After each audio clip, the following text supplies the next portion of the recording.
All the pretty farmers walk like this, this, this, this, this. Pretty farmers walk like this, this, this, this. A farmhouse-style fanatic? Time to think about your Christmas decor for next year.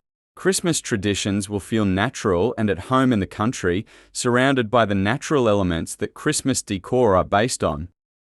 Color schemes should always be the base of any theme. The understated but nostalgic red, green, and white, with their obviously natural links, make for the best choice. My blog post on the different types of Christmas lights will give you a better idea of what types of lights to put on what objects. There are a range of relevant, solid decorations that keep a tasteful but joyous feel.